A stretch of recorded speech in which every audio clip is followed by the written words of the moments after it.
Yo, this is Cam Obi, and you're listening to Ambiance podcast. All right, so we're going to go live in 3, 2, 1. What up, people? Welcome to Ambiance podcast. Today is a very special day. I have a very special guest sitting to the right of me. He goes by the name of Cam Obi. Is that how you say it? Okay, I was hoping that I wouldn't butcher it before you came on. Obi. Right. Obi. Interchangeable. Obi, hey, R.I.P., man. R.I.P., yes. What are your thoughts on that? Let's start off with that. Yeah, the like, Kobe theme. Yeah, like I remember, that was crazy for me. Like I grew up a Laker fan, but I'm from Vegas, born and raised. Right. Okay. But I really always liked the Lakers. It was because of Magic Johnson at first, because when I was like a little kid, I remember like watching this, what was it called? NBA Legacies on VHS. This movie about the NBA and all of its superstars and stuff. And Magic Johnson was in there, and I really liked him a lot.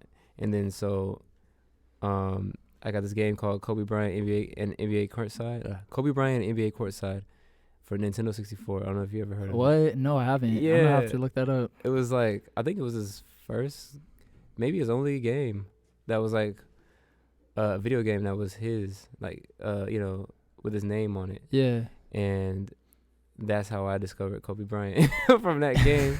From the game, so it wasn't even like from watching his games. It was from the video game first. And then I got into the watching it because the video game taught me, the rules, and it made it interesting. So then from that point on, I would watch it on TV, and I understood what was happening because of the video game. And so I was like, oh, word, okay. And then Kobe, and then, I got lucky with that game because Kobe just turned out to be the greatest player. You're already a fan of him, and then he just decided to be great, and you were like, right. It's a great time to be a fan of Kobe. I got lucky. Yeah. But then as I got older, I really started to really love the Lakers in general, and really, I didn't realize I was a Kobe fan until he retired. I would say. Really? Yeah, I thought I was a Laker fan. I guess I was a Laker fan, but I was really a Kobe fan. Yeah, I think a lot of people can relate to that. Really? Actually, yeah. I know. I mean, I was born and raised in L.A., so I was born into becoming a Laker fan myself. But I think Kobe, growing up with Kobe being the star player on the Lakers, was just like in itself a whole different thing, because Kobe is like in itself like he has cult following of fans. You know what I mean? So absolutely. Me personally, I didn't realize how big of an impact he had on the world. And I was talking with Nick about this too, about on the world until he died, because I knew he's big in LA and like the US, but then I saw like the whole world, like international countries feeling it, and I was like, damn. Yeah, it's like in all different sports, because I remember watching the Winter X Games with my grandma like about a week ago or so, and they had their commemoration of Kobe in like their in the marquee, like Kobe Bryant, and his date of birth to 78 to 2020, and then there was this golfer, because my grandma watches golf too. I remember seeing this golfer wearing a Kobe jersey at like some big golf tournament. And it was like, it's like his influence was felt in like all different genres, all different disciplines. And I was just watching this. I found it on YouTube. It was a D'Angelo's Voodoo documentary. And it's funny because he's wearing at one part of the documentary for a lot of the shots, he's got on this Kobe jersey, and this was like shot before Voodoo came out, so it was like I think it was like maybe mid to late 90s. Okay. And he's got this Kobe jersey on, and I'm like, damn, like I keep seeing Kobe everywhere, but even in places like that, like the Voodoo documentary, I'm like, okay. Yeah, the whole world knows about Kobe, man. Yeah, it's insane. Like one of the only people I feel like that has that much of a touch on people in different places. Yeah, because I think like as he's an artist. Yeah, like he really makes basketball look like an art, Yeah, and the fact of I talked about this on an earlier podcast. I forgot which one it was, but how you can take that Mamba mentality that he has and you could apply it to anything in life. Yeah, so it's really like finding out he died is like a death of a hero, Yeah, I have a few of them. R.I.P. man. R.I.P. to go. Yeah. Plus, and his family too. Like that's the craziest thing. Yeah, you have to touch on that. Like the family too. Yeah. That made it so much more real.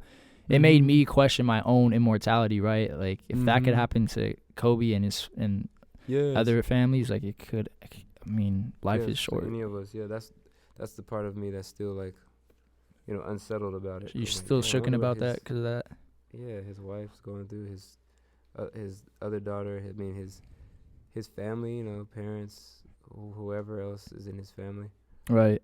To lose someone like that suddenly, and then that's crazy. I hear you. But yeah, I think another probably big reason why you're a Laker fan is the Vegas don't have an NBA team, right? We didn't have one. So you guys got to be a team of everybody else. Exactly, because I remember I picked the Lakers because I didn't know. Okay, I'm like, okay, I gotta. As a kid, I was like, okay, I gotta have a team. Everybody else has one, and like, okay, but there's not one for Vegas. So what's the closest place to Vegas? LA. Yeah. That's in the NBA. And I was like, all right, I guess I'm a Laker fan. Fair enough. Well, you guys are about to get the Raiders now. I know, so yes. I get the Raiders. You got the Golden Knights. Golden Knights. Yeah. That's true. It's coming up slowly. You guys are about to have everybody. I mean, I don't know how I feel about it. You really? Yeah, because, I mean, the Raiders, it's not ours, that's Oakland's. That's true. It'll take some time for it to be ours, I think. Yeah. Because it's just like you're adopting some other cities. With a stepdaddy or something. Stepdaddy. Yeah. Right. But yeah. But yeah, digressing a little bit, I've read a few interviews that you've done. I know you've done a few. I've read up on them, and like prior to this podcast, I kind of thought about like what I can touch on that you kind of haven't talked about. Because I mean, you've talked about working with Chance, with J. Cole, which SZA. I don't mind like talking about. Oh yeah, we're definitely gonna touch on that too. We're gonna touch on that a little bit later. But yeah, you've worked with so many great, talented artists. But I kind of want to start with the beginning. I'm really curious as to like what made you the amazing, unique musician that you are today. So I kind of want to talk about like how was it growing up in Vegas as like a child? How was your childhood? So I would say, my childhood, I feel like, so it's always, for me it's hard, because it's funny because I get asked that a lot, but just from random people, because of the fact that whenever I meet people and they're like, where you from? I'm like, Vegas. And I'm like, I never knew people even lived in Vegas, I thought it was just a strip. Yeah, that's all people think about, right, is a strip. Yes. And so they're always like, so what's it like growing up? That's like the hardest thing to answer, because I think it's because, I don't know, I would say it's normal, but my normal I know is not necessarily somebody else's normal. Facts, yeah. Because normal for us is like, casinos everywhere, like in every gas station. You can gamble in every grocery store, at the airport. Like gambling is just like a part of the damn culture of the city. And that's normal for me. So it's like, so there's that. What else? Growing up in Vegas, one thing that's like a dark secret about the city is gambling addiction.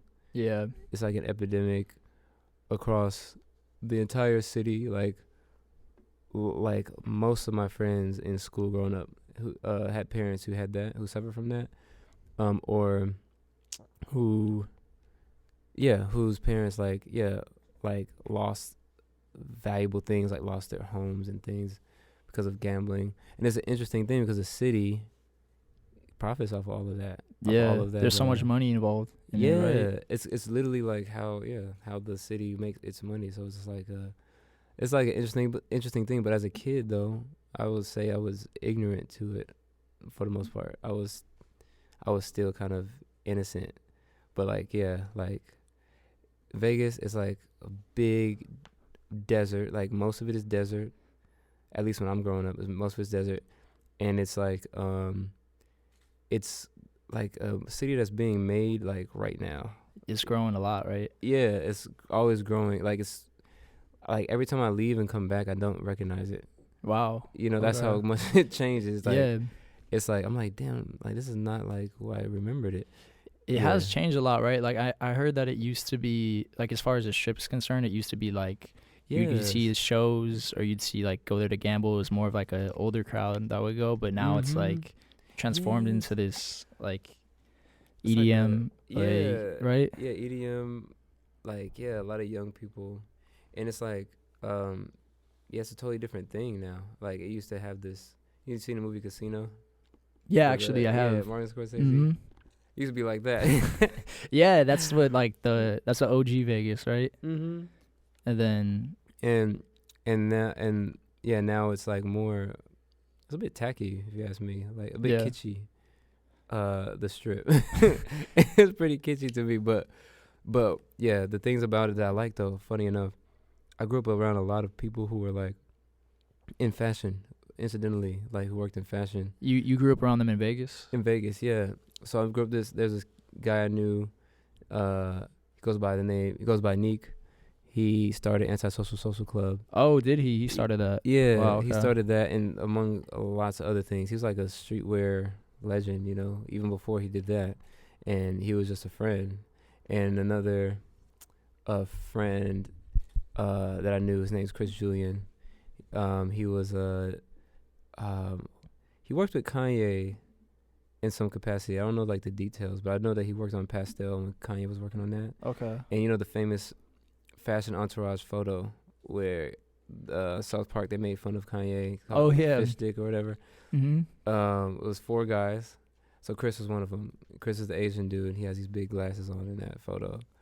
And I met him locally too, like through the local streetwear fashion scene. There's a lot of people. Have a friend named Million, who's like really like prolific, and she's a stylist and like in fashion as well. There's a lot of them, and it's like I worked at this fashion convention. I guess it's the world's biggest fashion convention. It's called Magic. What is it? Magic and Project, and it's in Vegas. So yeah, like there's a lot of that going on there, and I think, a lot of people don't know about that. Yeah, I never knew about that. Yeah, it's deep there. Like, there's a lot of people there that's like, damn, I would never thought into fashion, like for real. Like, wow. yeah. So, did that have any influence on you growing up? I think it did. I'm only realizing now as an adult, like that it did, subconsciously, because I never was really into it like that. Because I'm like, and I was in high school, but I wasn't like because all I cared about was music. Yeah. So it was just beats. That was it. I was like, I'm not gonna spend all that money on fucking some Visvums. What is that? like, like I don't even know what that is. Like, it's like $1,000 shoes or whatever. So no, I'm not. I'd rather spend that on some equipment or some equipment. What started or sparked your interest in music? I know you said you started at the age of 11, right? Yes. What caused you to even want to get into it? Let me think, because there's a few different things. Which one was the biggest reason why I got into it? I kind of got into it by accident. Like, I didn't want to necessarily. Okay. Like, so when I was a little kid, I wanted to do art. I wanted to be a animator and a illustrator. Were you like watching Dragon Ball Z, or were you watching back then? Dragon Ball Z. Fucking, but I grew to hate Dragon Ball Z because it was all this filler. All these filler episodes. Can you hear me when I go back there? You can go do that. You just put the back with you. Okay, yeah. But yeah, all the filler episodes. Goku's charging a spirit bomb for like 7 episodes. Fact. Hey, it's kind of bullshit. Right? Like, what the fuck is this? Yeah. That really made me hate series and serial storytelling. Like, it made me hate anything that had endless amounts of seasons.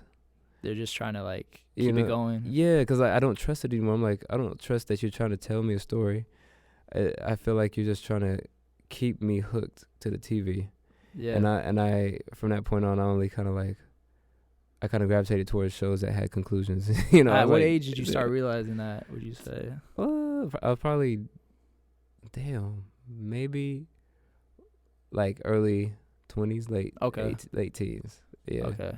But to answer your question though, what got me into music, it was art, incidentally, because I wanted to make cartoons, but I accidentally got into it because me and my big brother used to rap just for fun, and we would write raps, and I was like a little kid, probably like 4th grade, 3rd grade or something, and we had this program on a computer called Morpheus, which is similar to Napster.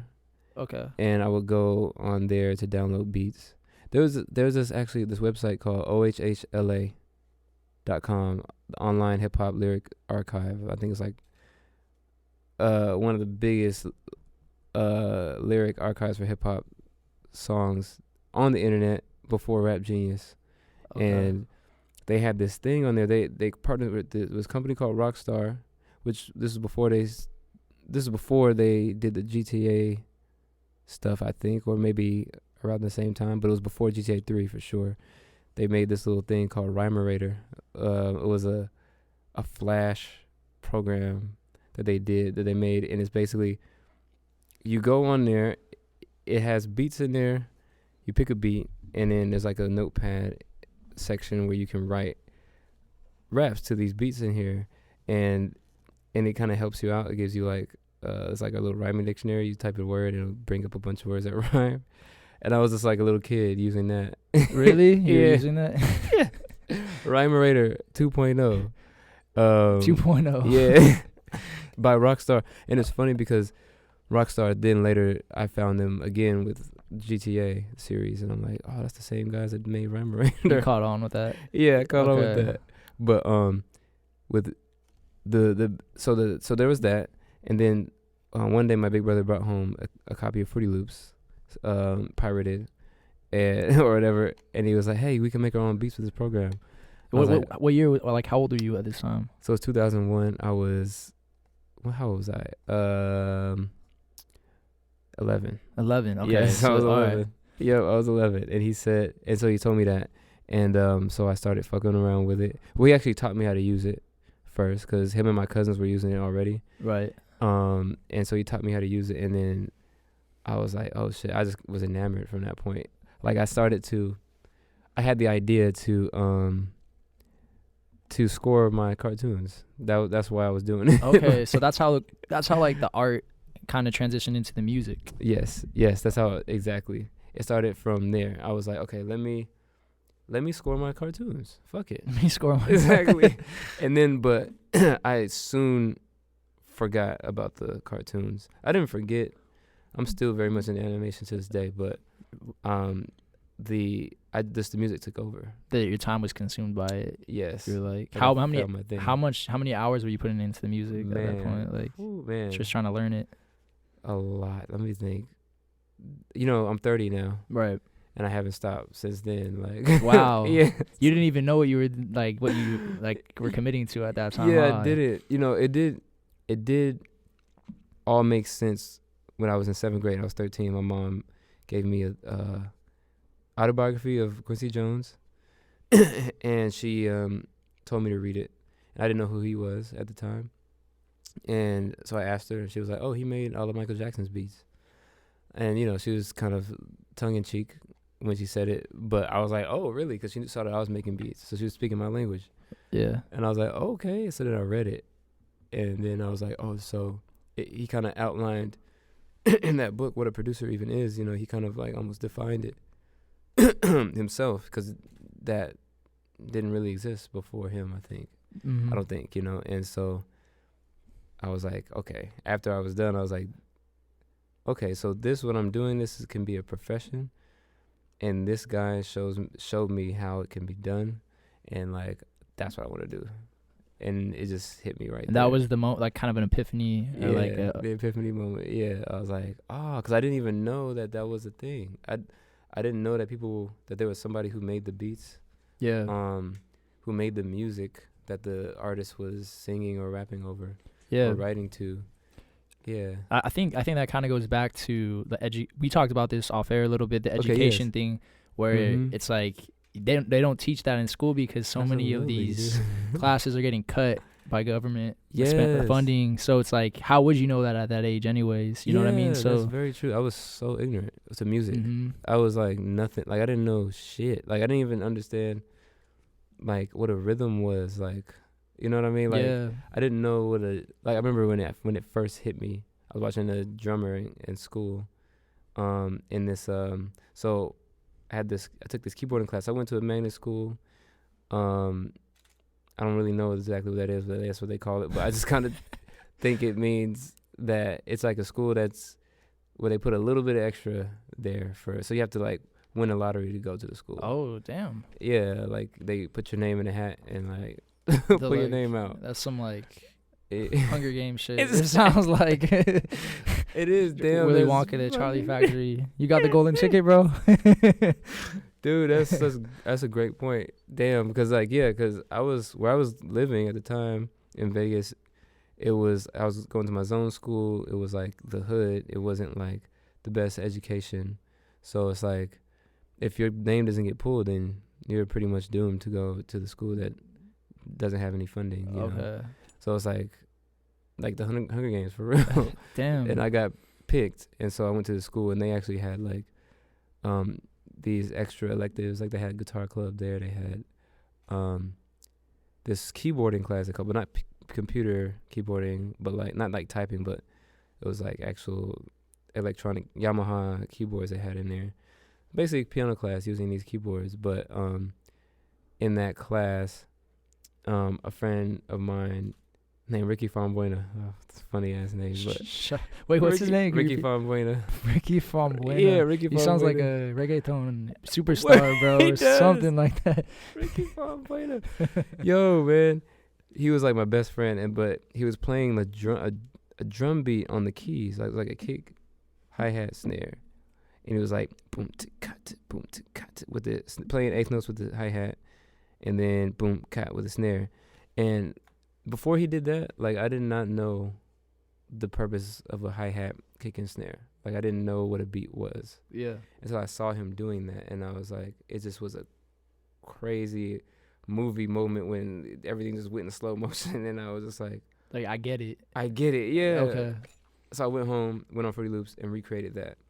Boom, cut. Because before that, I wasn't doing anything that made sense. I was just, everything was pure chaos. Yeah. It was like a 2-year-old playing the piano.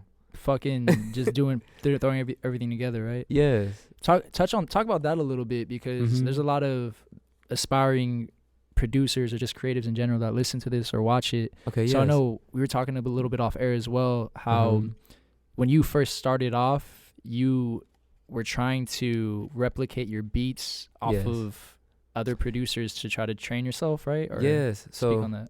Yeah, like I was telling you, it's kind of like I had heard that painters do this, like I think where they study a painting by a master. And like in a painting class or whatever, art class, they'll have the students try to paint that masterpiece. Yeah. Or almost like,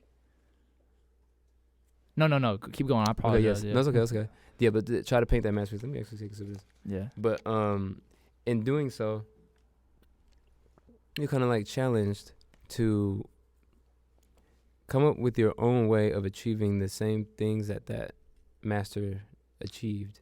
So it's like you don't know, he's not there to tell you. All you can do is just use your own wits to try to figure out, okay, how did he get that shading? How did he get that color? And then try to do it yourself. And in the process, you might mess up. You compare your result with the painting. And as, you know, the fuck-ups, like, teach you basically the thought process, you know, behind what they're doing. And sometimes you nail it. Sometimes you figure out, oh, that's what they did. But then sometimes you figure out your own way to do it, and it sounds just like theirs, or it looks like just like theirs, but it's actually your own way. They didn't actually do it that way. But you can't really find that type of method without the type of method that you're talking about, What, right? like just kind of more hands-on approach, doing it yourself, so you can actually figure out how to do it your own way, right? Yeah, I would say, like, without them telling you, but I think it's one thing to be told, but it's another thing to figure it out for yourself. I think it sticks more when you do that. So the way that I developed was doing that, like listening to beats on the radio. I would just listen to songs. As a kid, would play this game where in my own head where I'm counting, I'm trying to isolate every instrument in the song that would be on the radio. In every instrument, every sound, I would just try to just hear only that. So if it's like a full band song, if it's like fucking what's that song? I still let a picture on the wall. I can't see. Ain't nothing like the real thing. Okay. Yeah. You're getting at something. I was waiting on it. Right, yeah. Okay. Ain't nothing like the real thing. I can't think of who sings the song because I heard so many different versions of it. The original one though, on Motown, James Jamerson played the bass line on it.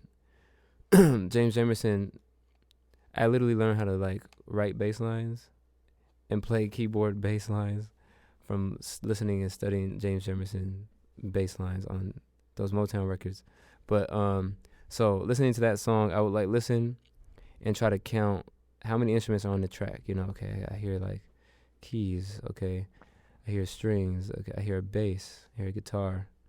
And then once I count them, I try to just only hear that instrument. Okay. So James Jamerson, I was just only fixate on James Jamerson from start to finish on that song and just see if I could sing his part and just see if I can just kind of ignore everything else that's going on and sing his bass line.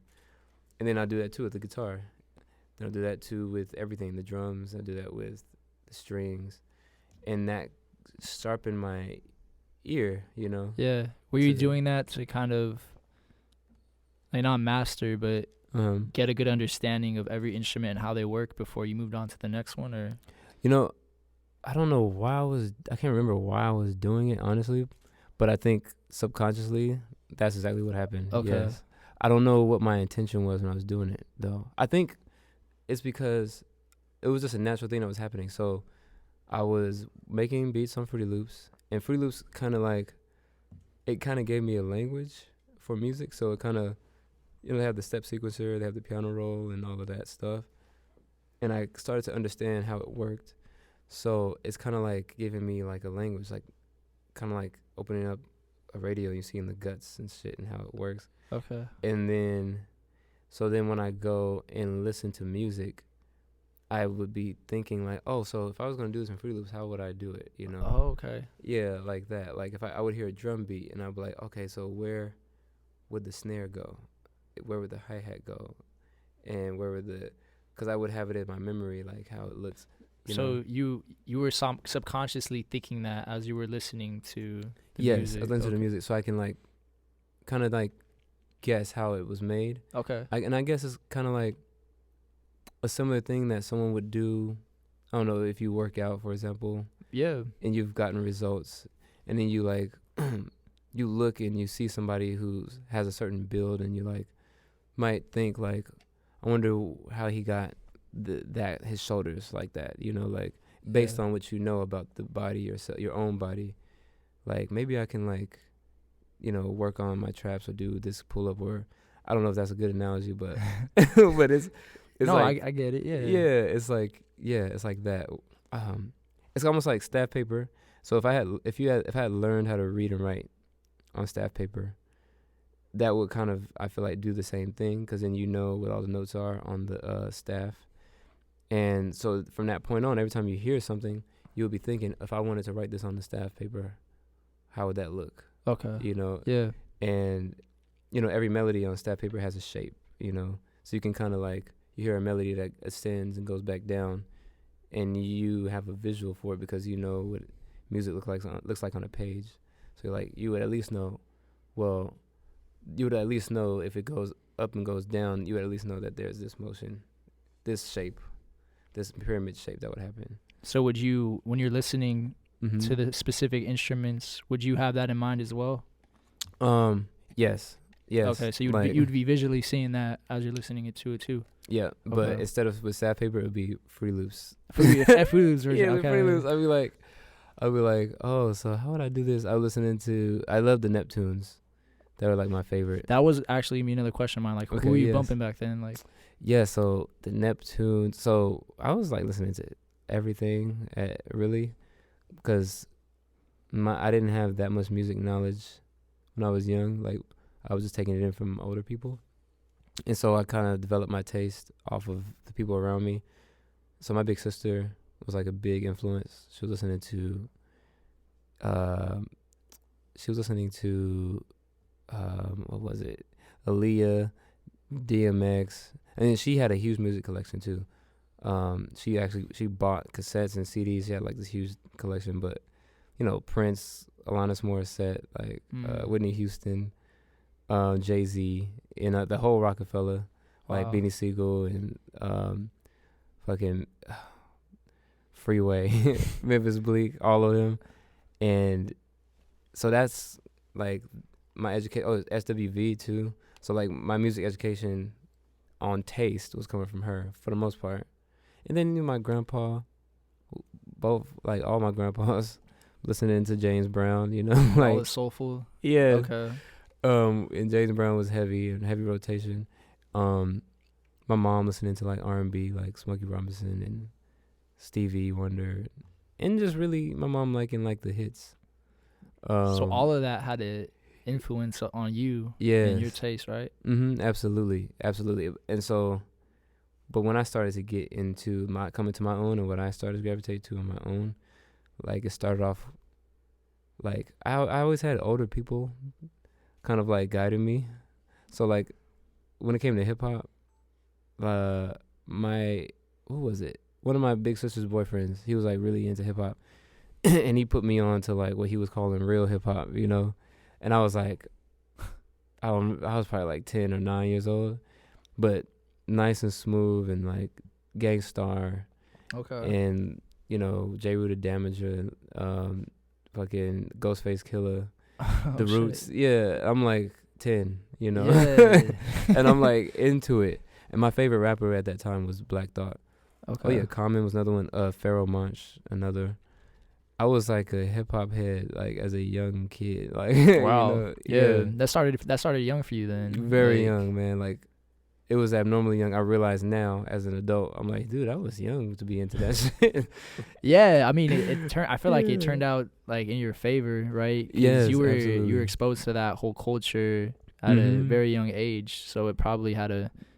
Obviously not. It probably did have an influence on like your music throughout your career. It really did. It's in there. Even if I'm not doing a hip hop record, like that is in there. Yeah. And I'm glad I got exposed to that as a youngster, because I appreciate it, because listening back to it now, I really hear what makes it special, Yeah.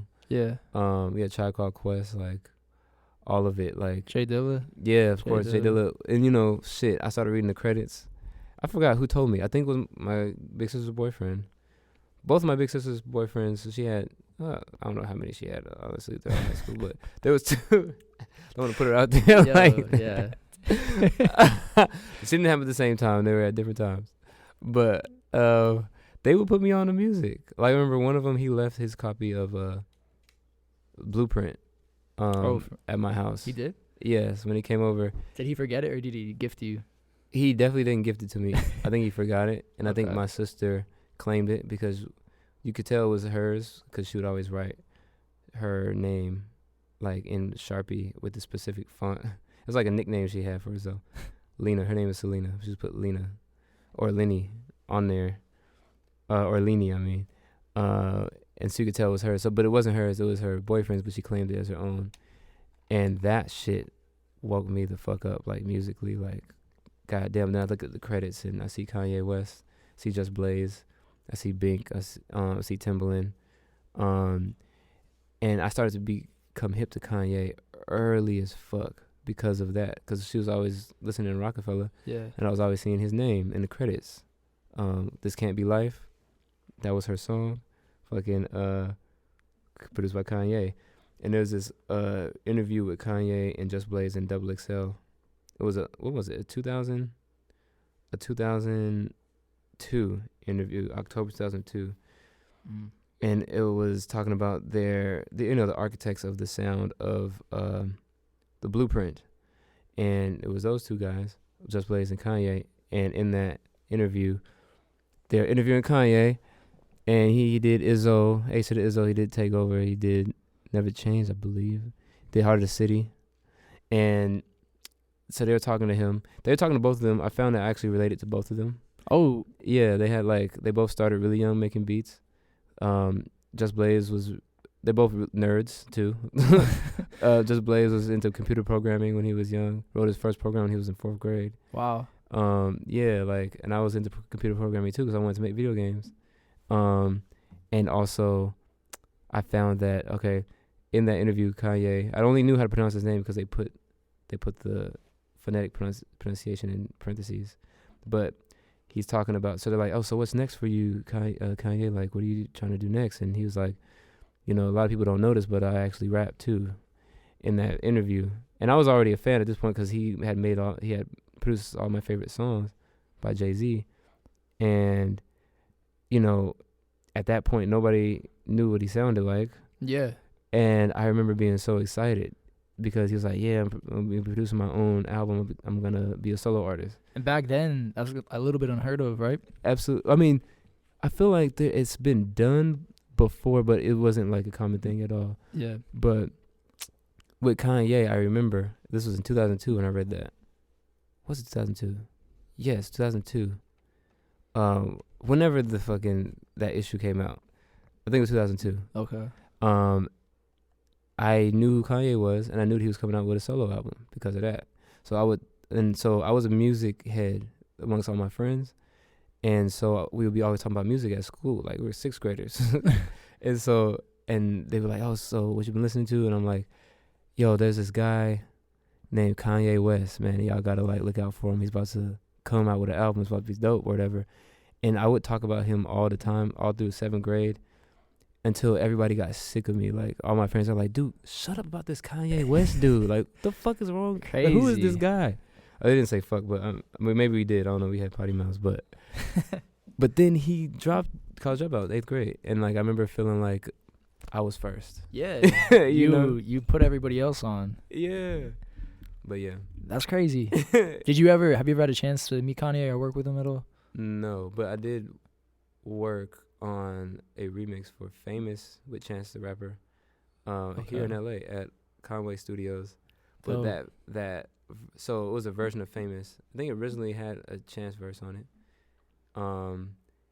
And that version didn't make the album. Oh, damn. And so at first it was going to be Kanye and Chance. So I think they were trying to figure out what song to put Chance on. Okay. So before they landed on Ultralight Beam. But at first it was Famous, and so I worked on that. But it didn't make that version of the beat didn't make the cut. Right. But yeah. Still, it must have been a dope opportunity to even have a chance to do that, right? Yeah, it was so dope, man. Like, it was because fucking Kanye. Still to this day, I really relate very much Kanye. Not with some of the more controversial stuff as much, but more so with him just being kind of like being led by the music into what he does in his career. And so he started off making beats, and then he ends up making solo albums, and people, are acting like, and he's not your average rapper, he's himself. And people are acting like he can't do it, or it's just strange that he's doing it, and he doesn't really fit in with everyone else, and he doesn't care. Like, so many things, like, with him that I feel in common. And he, like, literally is, like, studying his career really helps me with me, like, doing my own solo stuff. Yeah. But, yeah, because I really feel, like, kindredly connected to him, especially because, like I told you, I was first. Especially, yeah, you have a different type of experience with his come up, I guess you could say. Yeah, I think it's definitely unique compared to your average fan. I think most people who know him because of College Dropout, like they discover him with that. Yeah, definitely. Yeah. But yeah. Shit. Well, going back to the early stages of you and starting off with music, when did you start noticing? Because you talked about how you began to learn FL Studios and your process of like how you learned to produce music in the first place. Yes. How did you notice when you started getting a lot better, like your progression throughout your music? When you're like, damn, okay, I'm actually like talented at this. Yeah, that's a good one. That's a good question because I do remember. Damn, funny enough, that always happened. Like I always had this moment where like, damn, I'm good, and then I'd be like, damn, that shit was whack. I'm good now. Like, damn, that shit was whack. Like, you compare yourself to your past version of yourself? Yes, okay. all the time. And I think that's a healthy thing to do, like, in life in general. Comparing yourself to who you were yesterday, as opposed to other people, as opposed to your competitors. I mean, shout out to Jordan Peterson in his book, so 12 Rules of Life. That's one of the things that he advises. Compare yourself to who you were yesterday instead of to your peers. But I was already doing it then, like, I would just look back at my old stuff and, like, I would be so happy and so enamored with my growth, I'm like, damn, like, it would be weeks at a time, and I'd be looking, and I'm like, damn, I didn't know this just a couple weeks ago. Now I know this. But when I would compare myself to other people, so, like, my favorite producers, for example, that's when the comparison wasn't as gratifying and glamorous. I would literally put my music on a mix CD with all my favorite producers, all my favorite songs in general. It'd be like Stevie on there. It'd be like Neptune's on there. It'd be like Dr. Dre on there. And it'd be my shit in there. And I put it on shuffle on my little Walkman, CD Walkman. Lay down in the dark in my room with my headphones on. Close my eyes. And then press play. And then I'll just wait. And what I was waiting for, what I was doing, I was taking in how I felt from the professional shit, what I admired, and I was waiting for the dip, you know what I mean, when my shit would come on. But I was hoping that when my shit came on, it wouldn't be a dip. So that was how I would test it. Would you expected it to be a dip though? Never expected it to be a dip. Never expected it to be. That's good. Yeah. That's good. Yeah. Yeah. I was gonna say, it sounds like you're self-sabotaging. I know. Right. It wasn't right. Exactly. Because I totally see how that could seem that way, but at the same time, it's just, I guess it matters. Your mindset going in matters. Because I was looking at it like, I want to be that good. So the only way to be that good is to compete against somebody who's that good, and that was my way of doing that, That's so sick, because you were like holding such a high standard to yourself. You're picking your favorite artists and your favorite producers, and you could have easily picked maybe somebody who was like on the same level as you. Exactly. And I think it was worked to my benefit because of the fact that making beats, I didn't know anybody else who did it. Like, growing up, like, I was like the only one out of all my friends who was even into music that deep. I ended up DJing when I was 13. I started DJing. Like, I didn't have anyone else that I could really compare my shit to. I didn't have like a buddy or something like that. I'm glad I didn't have that, because I would have been comparing yourself to them instead. Yes, exactly, instead of directly to Dr. Dre, where I'm like, and I'm studying Dr. Dre, like the Chronic 2001. That was like a big one for young producers who are just getting into producing and trying to get good at it and need something to look to. I would recommend 2001, Dr. Dre. Dr. Dre? Yes, because that taught me everything that I needed to know. It taught me how to say a lot with a little, so to speak, meaning how to make a beat feel full and complete, but with the fewest amount of sounds in it. Dr. Dre was like a master at that, and so was Neptune's. Yep. But yeah, I was like doing that, and it gave me perspective on my own work. It allowed me to like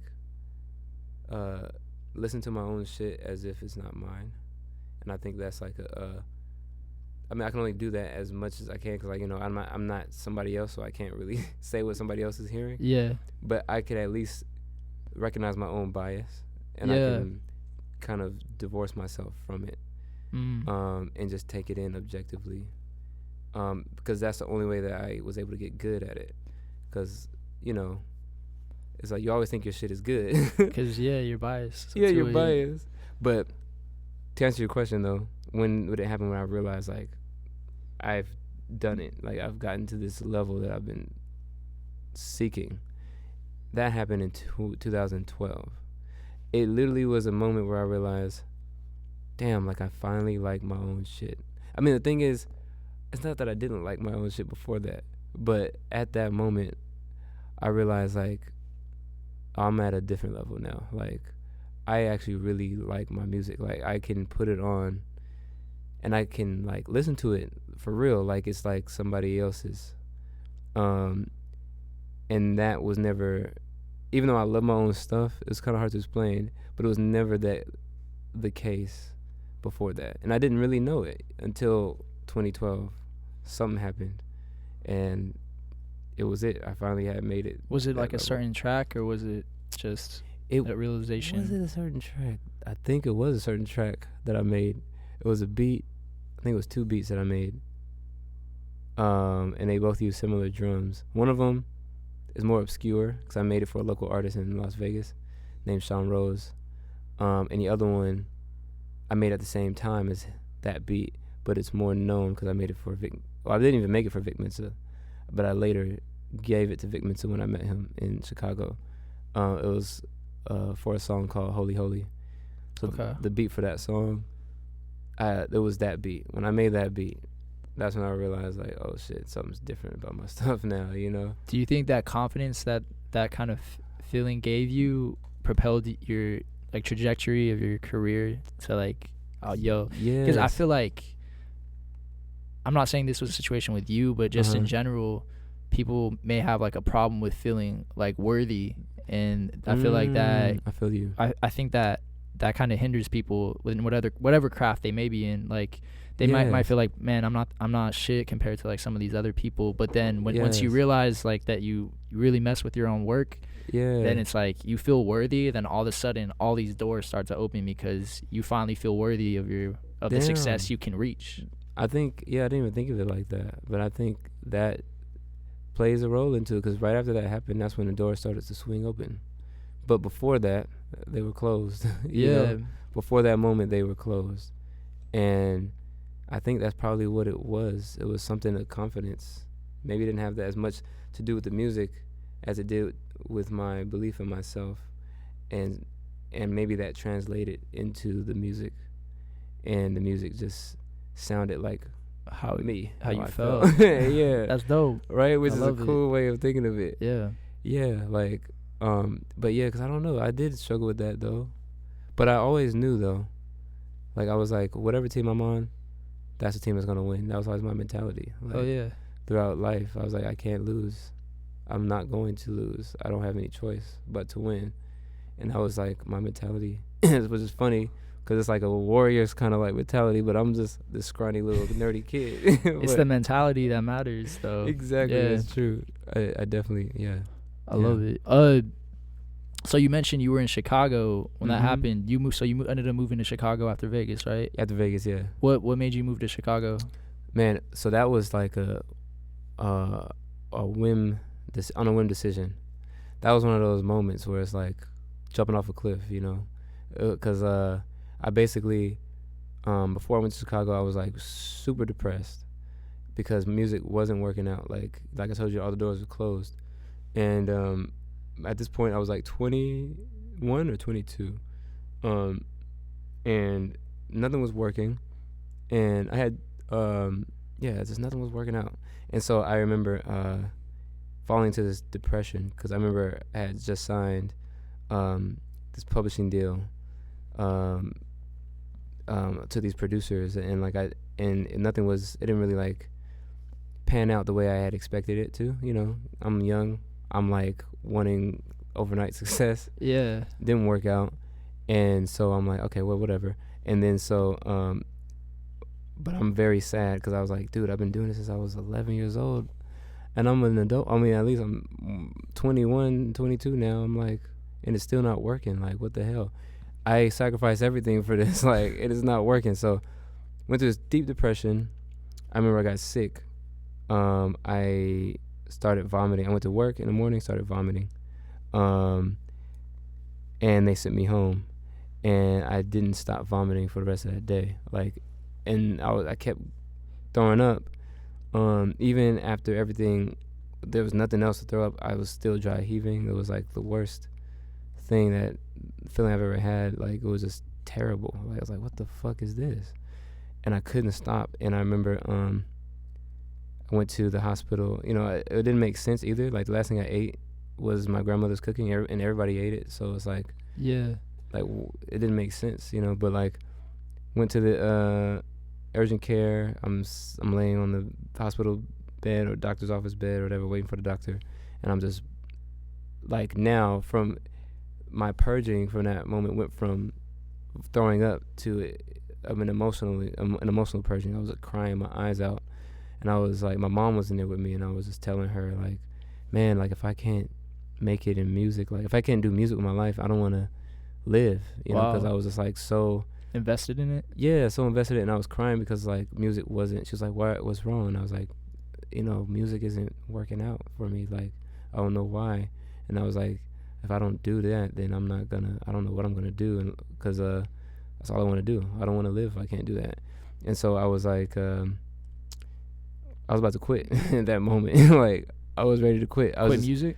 Yeah, at least take a break, at least stop for a second and go get a job, or because I had just quit school at that point to really just, because that's when I had, you know, I had signed this publishing deal, but nothing was really happening. But I quit school. I was working at Kohl's at the time, but I was waiting for my mom. I had an application in as a janitor at the post office, and it was $12 an hour, which was more than I was getting paid at Kohl's. So I was like, I was ready to do that. That was a lot back then, honestly. $12 bucks, like 12 bucks an hour, yeah. In Vegas too, right? True.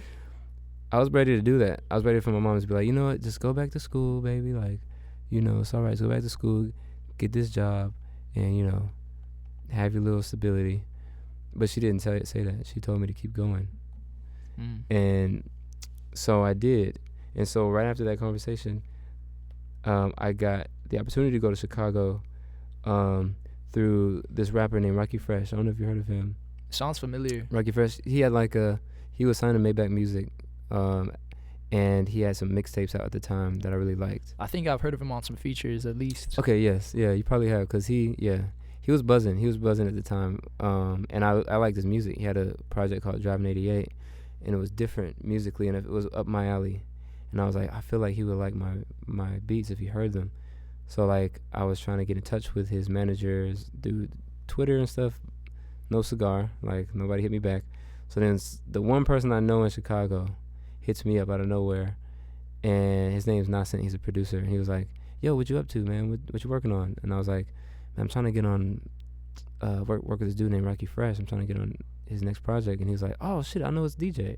Oh, so he put me in touch with his DJ over email, LPZ, and so yeah, he LPZ heard my beats, he liked them. We talked over the course of months, and then he invited me to come out there for a week to get in his studio, because LPZ owned a studio in Chicago.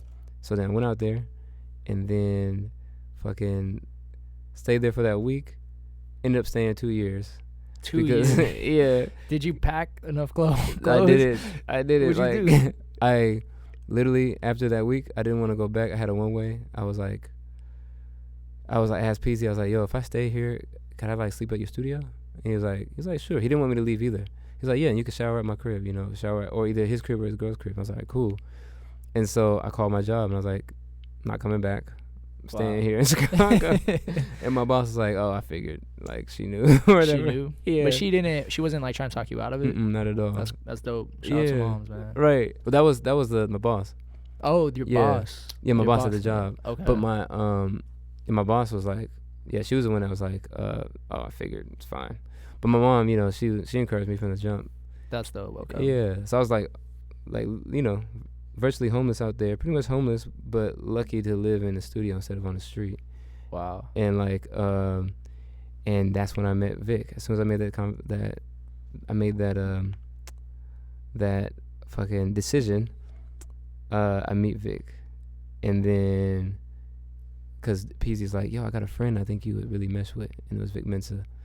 Then we made, you know, a few songs on the spot. We made Hollywood, Los Angeles, and Holy Holy, and then some other shit. And then he showed it to Chance, and then Chance was like into the production and wanted to meet me. And this was pre-Acid Rap? Pre-Acid Rap. Okay. It was, yeah, pre-Acid Rap, like a few months before. I kind of got on there in the last stretch, you know. I think he dropped it in April, and I met him either the end of January or the end of December or the top of January. Wow, that's crazy how that happened organically too. You know, like all these things had to align in the right place for this to happen. Like, right? Isn't that crazy, man? I was like, dude, that's like that's why I say it's like jumping off a cliff. Like, I just was like, once I got that feeling that I told you about of, okay, I have something's different about my music now, and it was that confidence you were saying. Mm-hmm. Once I got that, then I was like, all right, there's my next move, and it's the edge of a cliff. So I was like, all right, ran at full speed and jumped, and then by pure chance, no pun intended, ran into the Chicago scene, who apparently at that point was perfect for me at that time, because my sound and the type of music I was into making was exactly what they were into. And you didn't even know it before going, I didn't know right? nobody in that scene before I went there. I didn't know anybody in Chicago. I didn't even know who Chance was when I met him. Like, he was just a guy who raps. I mean, I'm sure to Chicago, like, he was buzzing, but, like, obviously outside of Chicago, it was must have been tough for people to know about him at that point, right? Yes, in Chicago, he was definitely buzzing. And that's why, at first I was like, okay, yeah, I think I'll work with him, but I don't know if I have the time. And I told this girl I was talking to at the time, who she told me, she ended up becoming my girlfriend. She's my ex-girlfriend now, but she was telling me, she was telling I was telling her, I was like, I met this dude who wants to work with me, but I don't really know if I have the time. And she's like, what's his name? And I was like, Chance the Rapper. And she was like, she freaked out. She was geeking? Yeah, she was like, she showed me Juice. She was like, you better work with this kid. And I heard Juice, and I was like, oh, okay, this dude is fucking dope. Talented. Yeah, really talented. And so yeah, and so that's how that happened. It's so crazy even thinking back on it now, because I'm like, there's no way I could have known that would happen, and it happened. And that he would become who he is now. Exactly. Even that, like, fuck, like, arguably the most successful rapper to come out of Chicago since Kanye.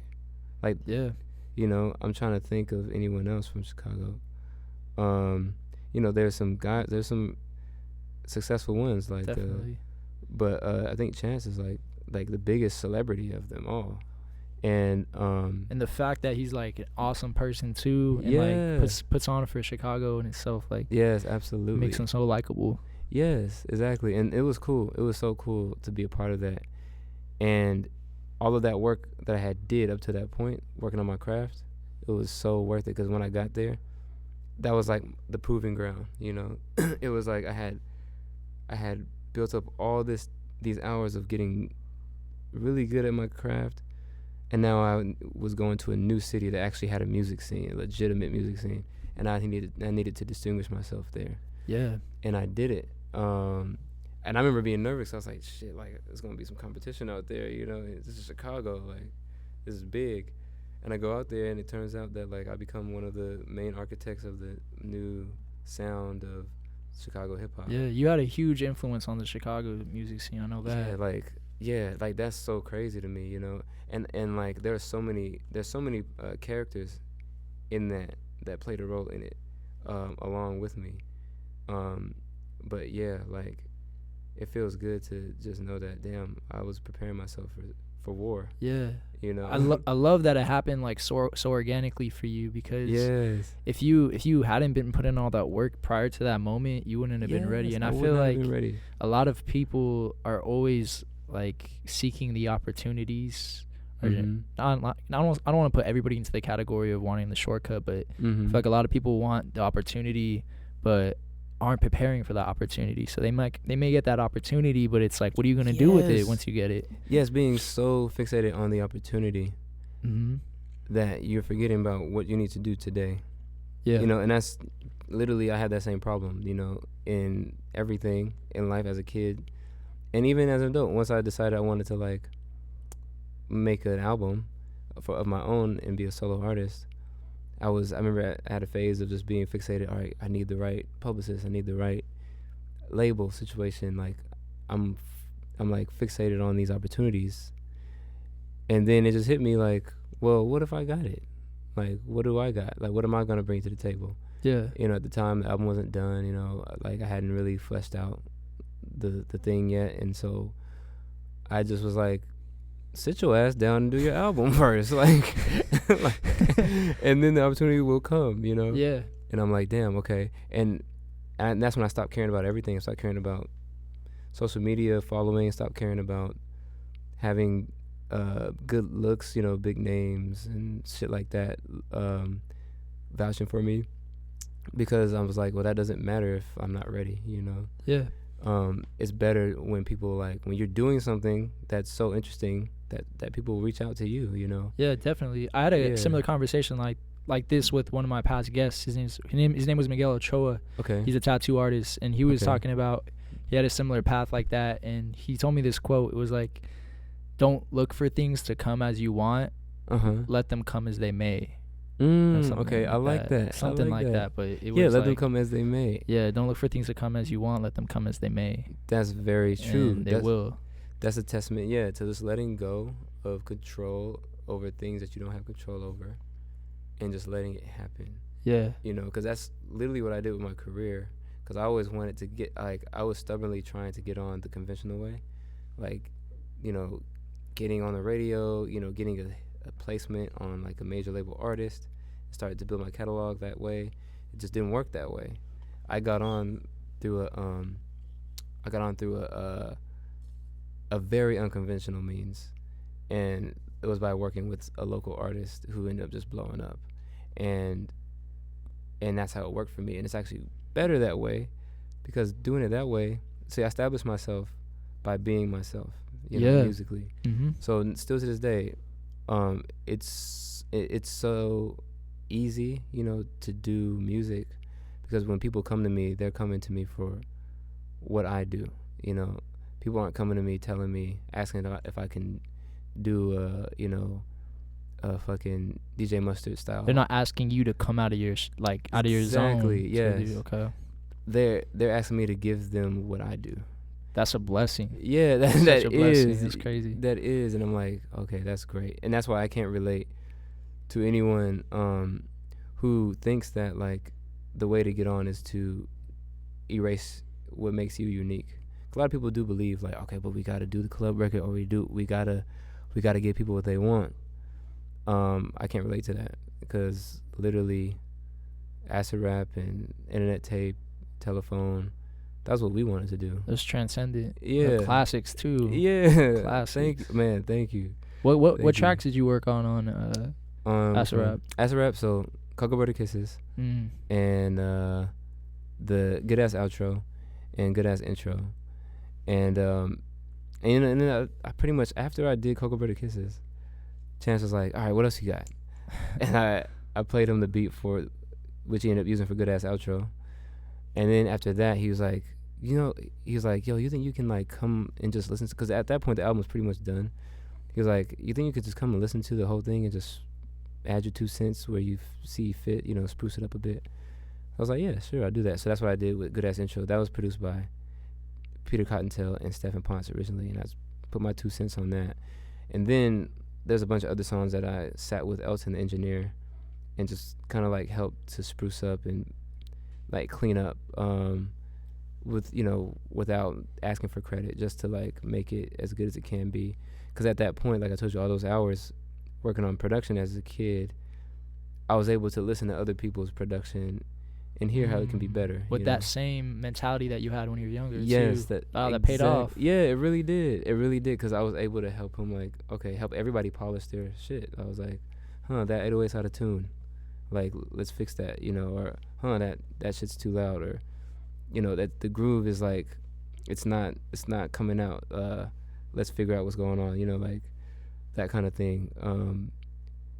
Like a song whisperer. That's what I think about. The song whisperer. Yeah. Cam Obi, the song whisperer. Right, that's how I think of myself, like a song whisperer. Like, but I love doing it, you know. But yeah, so acid rap was that. Cool. And that was the beginning of my career professionally. The beginning of the career. What's the creation process like with Chance? Like, how's he in the studio? You know, I love working with him because he's I always loved working with him. For a long time, he was like my favorite rapper when I met him, because he was like so good at rapping. Like, you know, I had never met anybody who was like that. But and then Fatima, Noname is another one of my favorites. Noname, yeah. But you know, he's a visionary. He has his own vision. He knows what he wants to do, and it's like so clear. So I don't really have to do much with him. In fact, with Chance, it's like you don't really tell him anything, you know. I mean, it's hard. At least when I first met him, like you know, I tried to, you know, because I'm used to working with artists and like giving my input. I'm like, you know, do it more like this, or you offbeat a little bit, and I would try that with Chance, and like I remember he was giving me this look like, leave me alone, let me do my thing, and I'm like, so I was like, all right. So I just learned to just step back and just let him. I picked up on that quick and just let him do his thing, and I soon found out like, oh, I see why. It's because he has an intention for everything he does, and so I just kind of sat back and watched and learned. Actually, I learned a lot from him. Honestly, I learned how to rap from him and from Fatima. Okay. And Smino. And Smino. Yeah. Man, Smino one of my favorite artists. Or what a. And Vic, of course. And Vic. Yeah. All hard artists, bro. I love them. Being that you're in LA now, what would you say some of the biggest differences are, like music wise, from Chicago scene to like LA scene? Yeah, I would say, see, the Chicago scene is a bit more artsy, but there's like some artsy music here in LA too. I don't know too much about the music scenes here in LA, but in Chicago, I would say it's much smaller in Chicago. It's much bigger in LA. Okay. So like in Chicago, like it's like it almost feels like everybody knows everybody. There's like very few degrees of separation in the music scene, specifically in the hip hop music scene in Chicago.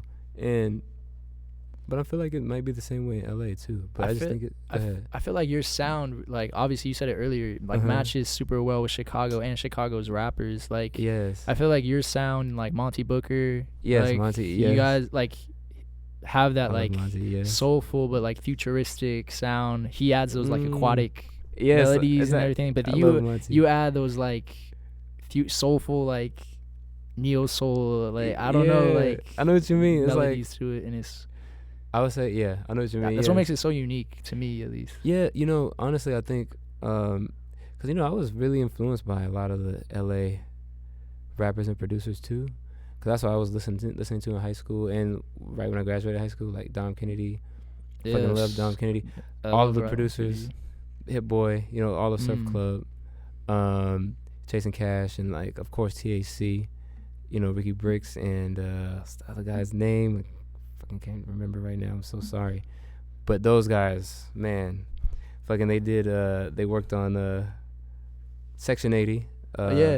Which I loved. I studied the fuck out of that one. You did? Mm-hmm. Terrace Martin, Iman Omari, like a lot of LA guys. Oh, and then the OGs like Jelly Roll and fucking Battle Cat, you know, and who else? Like DJ Quick. I grew up on that stuff. West Coast is like in my fucking West Coast music is in my bones. Cause then even going up to the Bay, like, you know, producers like Droopy and fucking Tracks a Million and fucking Rick Rock, like doing all that hyphy shit, you know, which was more like underground in comparison to like the LA stuff, I feel. But all of that shit was in me long before I went to Chicago. Like I done made so many hyphy beats. Really? So many West Coast. Yeah, at one point I went through a G Unit phase where I was making G Unit-esque beats. You know, like. Are they they're in the archives? Yeah, they're in the archives. Okay, yeah, it's where it's like the vault's heavy. Yes, exactly. I was trying to get signed to Dr. Dre at one point, so I was making that. Wow. Boom, boom. That's it. I was making that. It all just kind of like. Then the fun part is once I tried all these different styles, I go to Chicago and I start playing with it all, start mixing it all together, and coming up with my own thing. That's kind of like, I think that's what Chicago was. It was kind of like just my own thing. You felt like free to express yourself, right, musically? Yes, out there? so free to express. Yeah, and it's so bohemian in Chicago. It's like a very bohemian music scene there. But then you have the drill scene there too. But it's like, with hip hop, it's like, case in point, when I went to Chicago, I had a fade, like short hair. I never grew my hair. It was always a fade waves. That was it. It's crispy lining. That was me. But then I went to Chicago and I was inspired to grow my hair because all the black people I seen, all the black men that I was meeting, all had long hair for the most part, and I'd never seen that before in my life. Like I never seen so many black men with different hairstyles, like long hair and doing different artsy, different things with their hair. Right. And it inspired me, and so I grew my hair because of being over there. Another type of expression, like yes, exactly. Very uninhibited expression. But yeah, I loved Dom. I loved Scheme. I loved I'm trying to think of the LA Pac Div. Yeah, Pac Div. Yep. Fucking who's their producer? I forgot his. I can't think of it right now. He produced a lot of this shit. Damn, but he was one of my favorites. Damn it, it's just slipping my mind right now. But he produced a lot of their shit. So probably somebody out there watching would know. Yeah, they're gonna comment below. They're gonna comment below. Yeah, that dude, he was sick. I loved Jukebox. He was signed to Ronnie Jerkins. Okay. I loved Ronnie Jerkins. Man, producers, man. Like I studied. I wouldn't say I studied them all, but I studied a lot of them. Like. Right. Yeah. And that whole R&B movement, you had like Lucky Day. Brandy was working in 2008 around that time. She was working with Rodney. No, she was working with Rodney. She was working with Rodney, but she was working, I think, with Lucky Day at the time. He was writing for her. Don't quote me on that, but I think he was writing for a lot of people though. Now he's a solo artist himself, but I was hip to all that R&B shit. Like, and that shit was, yeah, I love that shit. You're so rooted into the culture. You know about everything. It seems like, man, because I was like that kid, that annoying kid that's always listening to music at all times. Yeah. And as an adult, I don't listen to music as much as I used to as a kid. I noticed, but I still listen to music a lot. Right. But I'm very selective though. That's what I was about to ask you too. Mm-hmm. How has your music taste changed and evolved throughout your career to where you're at now? Man, it just got, I've always been open to a lot of things musically, but I think now I listen to less hip hop and R&B than I've ever listened to in my life. Which is interesting. Then what's replaced that? Like it's a lot of different things. Like it's kind of spread across anything. Like now I kind of have this relationship to genre, where it's like I kind of think of genre like as an afterthought. I notice like I don't even think about it anymore.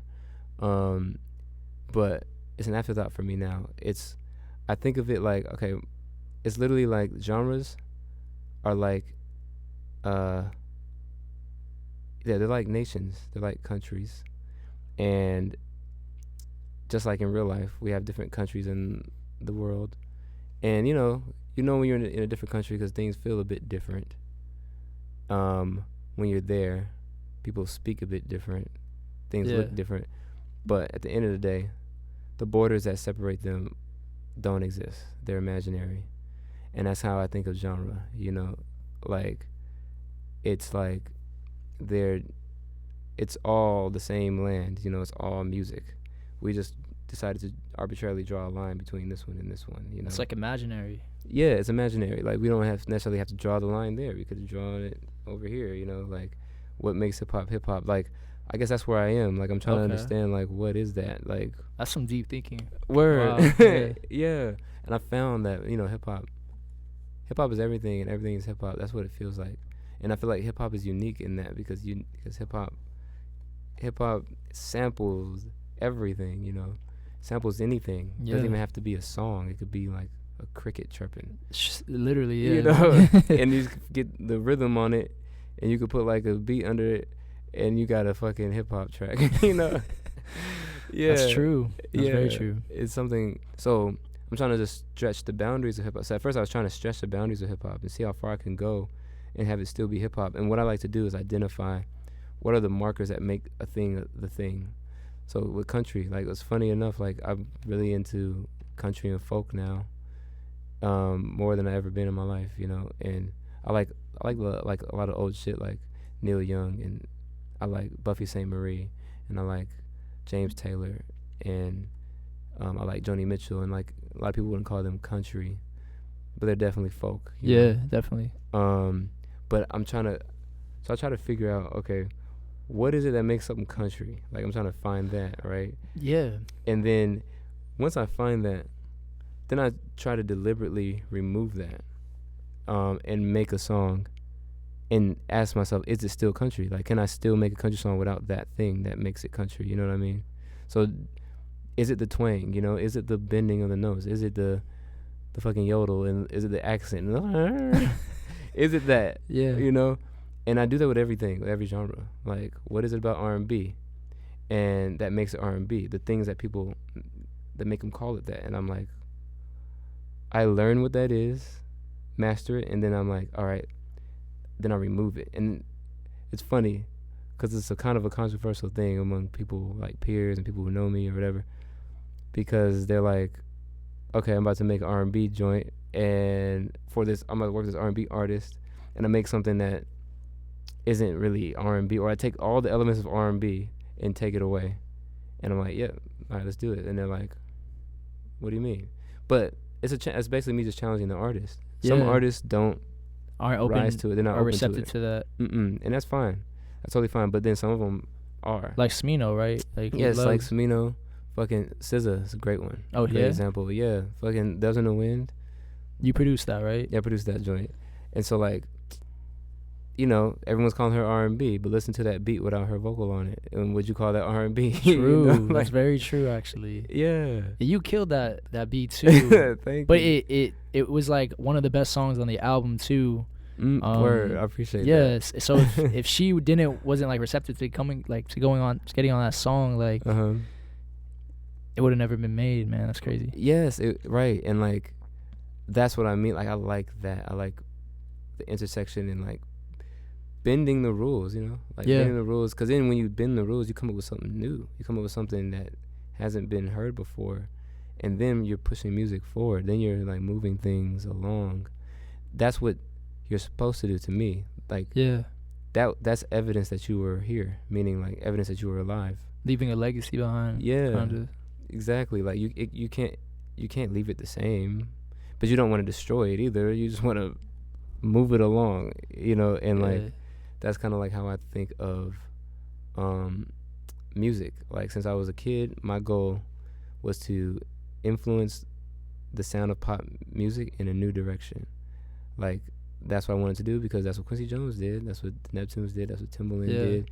That's exactly why I don't copy. Like, I don't follow trends necessarily. I learn them, master them, but I deliberately don't do them because that's not, my goal is to move it in a new direction.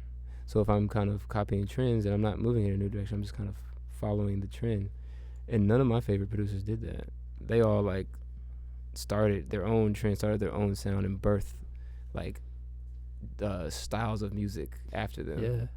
You know, I think you're on the way to doing that for sure. Like, you're not just talking about it, like, you're actually, like, paving your own path. Thank you, man. And obviously the artists that you work with also, like, are trying to do something similar to that effect. Does all this come into play when you choose who you want to collaborate with, or? Yes, but not necessarily, because, like I said, it doesn't matter who you are. I'm going to challenge you. I'm going to just learn you, and I'm going to, like, challenge you, you know? I'm going to, like, because that's just, I don't know, I feel like that's what I'm supposed to do. Like, I'm trying to make you better, you know? So, like, a lot of times I work with an artist, and I love when I work with a super talented artist that can do a lot of different things, because I'm going to definitely put them to work, you know? Yeah. And a lot of times I get a lot from artists, like, you know, damn, I didn't know I can do that. Like, I hear that a lot from artists I work with. A lot of times I don't know either. I'm just pushing them. You think you can? So, like, I remember working with this vocalist, for example, and she did this really elaborate, it was like jazz singing or whatever, jazz, like, scatting, like, solo. She did this really elaborate jazz scat solo, and it was, like, really fucking cool. And it was just that one line, and then when she was done, like, everybody in the studio was, like, super, like, impressed, and I was too. And I was like, hey, you think you could harmonize that? Like, so go back and like now harmonize that entire solo. You think you can do that? And she was like, "What the fuck?" Because everybody thought it was like amazing. Yes, and then you're asking her to reharmonize it. Exactly. I'm asking her to basically, so she keeps it, but basically by harmonizing it, like it's like basically now you have that, just treat that like just the first line, and now find a harmony for it, and like kind of, so now it's like a chord. Okay. You know, moving, and she rose to the challenge. She was like, all right, shit. And I was like, it's okay if you can't do it. I just want to see, because I was hearing that would sound cool if you could, and she actually did it. She didn't think she could, and then I was like, all right, one more harmony, 3-part harmony. By the end of that session, she was like, I did not know I could do that.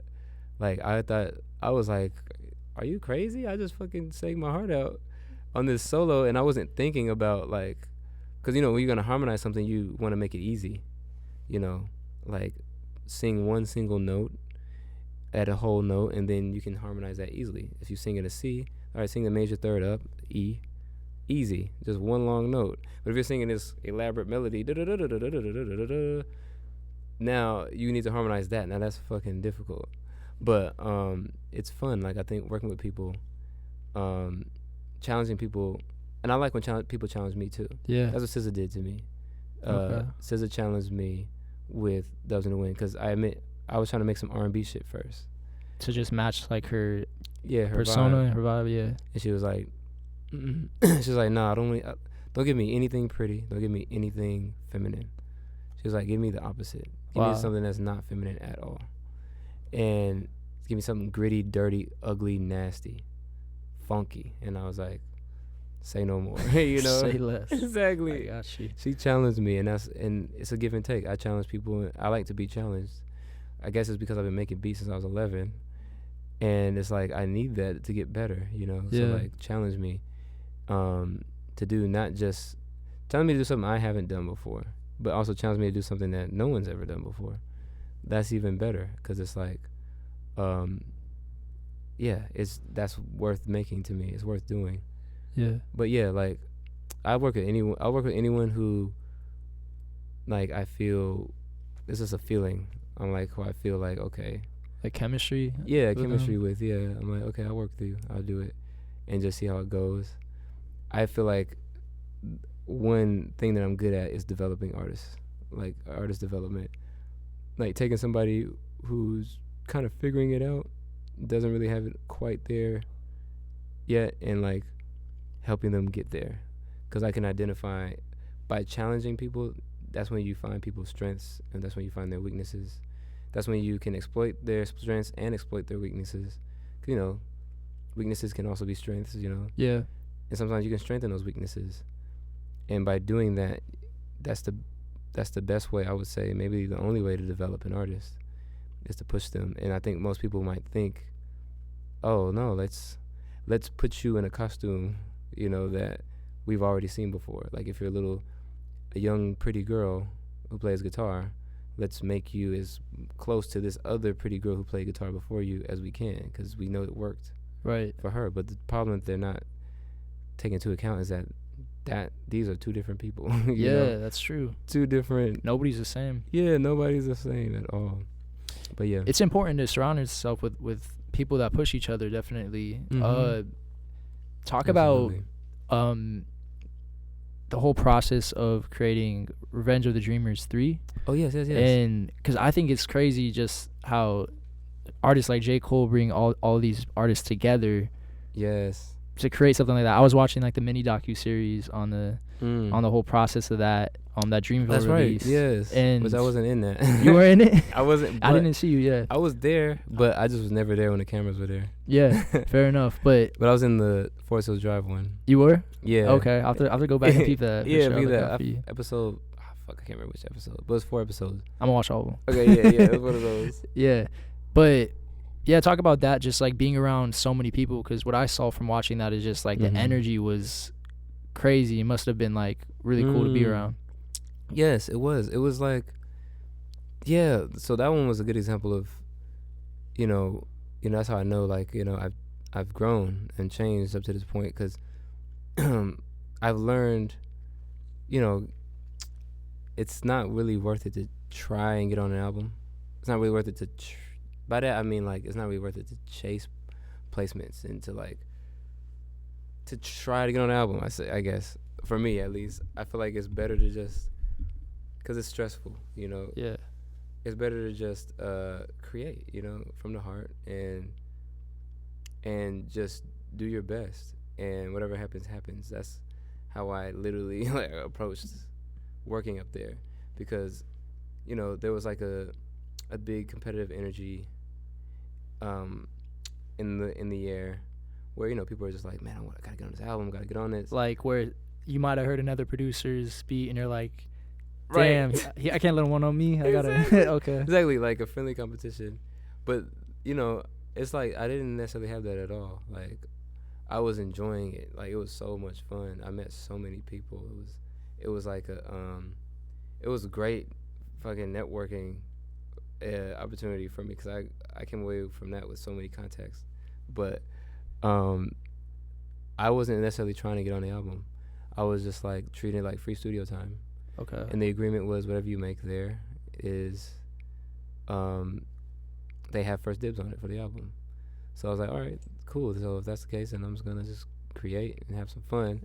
And that's how I approached it. And so I wasn't necessarily trying to get on it. And case in point, like I remember I got my own room at one point, and so I set my own vibe in there, and it attracted certain artists, you know, like it attracted like people that were, I don't know, I called it like the artsy table at the lunch table or whatever in the cafeteria. Okay. Was coming in my room, but it wasn't just them. It was like all kinds of people were coming in there, but it was just a free expression room. So like that experimental, you can try whatever you want. Absolutely, try whatever you want. So at one point, I saw this dude that played guitar. His name's Travis Marsh, and I met him, and he came into the room, and he's from Ventura, but you know he got his chops in Nashville in the country scene. Ooh. Yeah, so I was like, oh, you want to make some folk shit? You know, I told you I've been to folk. Yeah. And he was like, hell yeah. So I was basically experimenting, making some folk hip hop shit in there. At one point, you know, so just to show you, like, I was not necessarily trying to get on the album, because I knew, like, I mean, they're not looking for this, but I don't know what they're looking for. So I'm gonna like confuse myself trying to figure out what they want. Like, you know, they don't even know what they want. They might have an idea, but they'll know when they hear it. You know. Yeah. So then I just was doing a bunch of stuff in there, and funny enough, like a lot of people came in and we made some country rap tunes in there. Like that's dope. Yeah, it was fun. And what else did we make? We made all kinds of some rock shit, and then I started to make some hip hop shit, and cause I was like, all right, let me try to make something that would at least remotely fit. Right. And that was 2 songs. One of them was called PTSD as Photoshop format. Yeah, that's a Photoshop format. Right, exactly. PTSD, and that's the song that made the album. Okay, I heard that joint. Oh, wait, you heard that one? Yeah, and it was just it was a pleasant surprise getting the call that, you know, they want the stems, they want to have it on the album, and that was fun. It was just literally we were just in there, just making music for the sake of making it. And everyone in there had the same energy. They were all like really taking it seriously. They were into it, and they were like, you know, feeling it, you know. And then we made it and we forgot all about it. I remember there's another song we made that was called Foggy Mirrors with this artist Mariba and Marcellus Juvan from Atlanta and Buddy from LA. Yeah, Buddy, I know Buddy. Yeah, Buddy, yep. And like, I love Buddy. Buddy's a funny dude. He's a cool guy. And this dude named Elton Ara. And we made that song. And I remember it was my favorite song that I made the whole time there. And it was a song where I heard it, I was like, I knew. I was like, yeah, this is it. This is one. Like, they're going to hear this and they're going to want it on that album.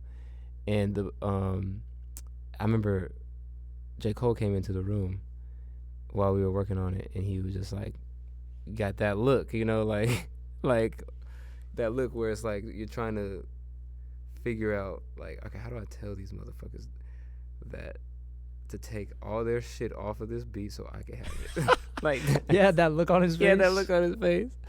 Yeah, that look on his face. But no, he didn't. Like, I was just joking. But he definitely had a look that he was interested in this song. And he really enjoyed everybody on it too. Like, he loved the song as it was, and he kept asking us like, "Yo, can y'all send me this like when you're done?"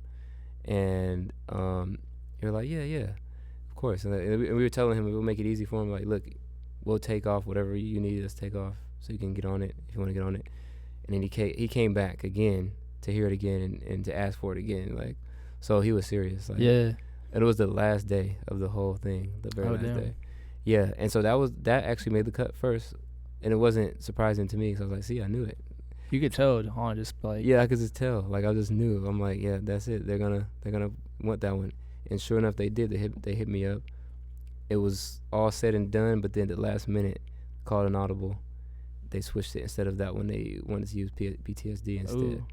And then I was like, so what you guys gonna do with the other one? And they're like, I was gonna use it for something else. They didn't give me a real straight answer. So I was like, all right, that's cool. Have you found out what it was for? Still don't know. Shit, it might come out like right, a couple years. Like, right. Yo, I forgot I made that. I know. Oh man, I wish it came out because man, it's a really good song. It's a really good song. We really outdid ourselves with that one. It was my favorite one, like I said, but that's like, being a producer, that's one of the big drawbacks. Right. You sign a producer deck, which means they own your beat, they own your shit now. Okay. When you sign that producer deck, so they can do whatever they want with it. They don't even have to put it out. That's one of the. That's tough. Yeah. That's one of the. Damn. Yeah. That's. Oh my God. That's the worst part about being a producer. That's why I'm doing a solo artist thing now. I'm doing both, but so yeah. Let's talk about that. You got a forthcoming album coming, right? It's grown ass kids. Yeah, grown ass kid. Yep. When is that gonna be coming out? This year. This year? Okay. Yeah, this year. Sure. Don't want to say yet though. Okay. Don't want to say when exactly yet. But yeah. But it won't matter because I'm gonna be dropping a lot of music this year anyway. Leading up to that, yeah. I'm dropping all kinds of shit. Like, I'm gonna be flooding your timeline, man. Like soon, like with I bet the people want it though. Like I'm looking forward to that too. Like, man, thank you, man. That really means a lot. Yeah, been working on it since 2013. Damn. Yeah, 7 years now. Wow. Yeah. What's the reasoning behind that? You just want to put a good quality album out? Yeah, there's that. But part of it is, damn, like this album, it legitimately took 7 years to make because, like, I found myself through the process of this album. Like, I went through so much shit through the process of this album. Like, I went from never once imagining in my life that I would ever be an artist to now being an artist. Yeah. And that whole process. And, like, like, there's a lot of things that happened, like, lost a lot of loved ones. A lot of failed relationships, or I wouldn't say failed, but love that came and went.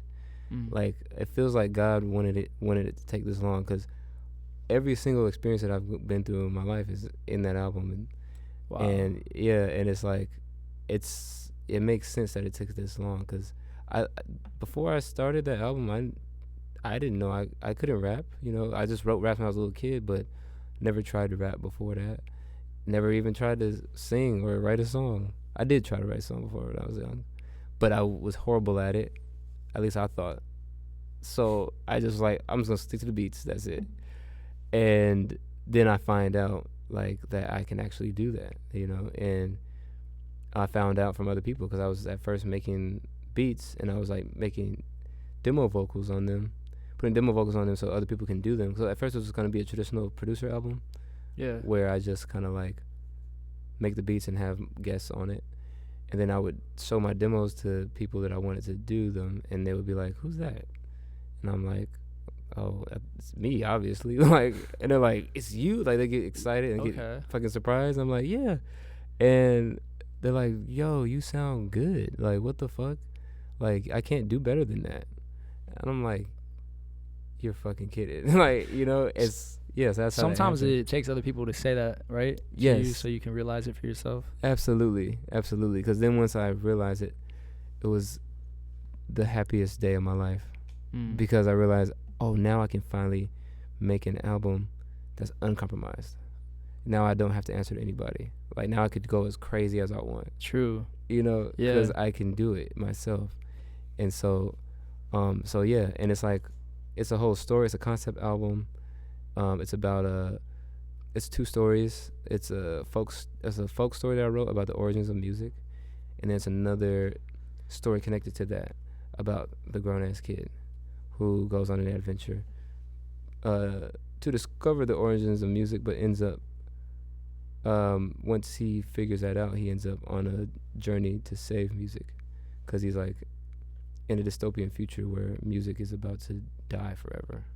Wow. Yeah, and it's kind of like it's funny. It's like an animated musical in my head, you know? Yeah. It's like a cartoon called Grown Ass Kid, and it's about where music comes from, and what will happen if we take it for granted. What happens if we take it for granted?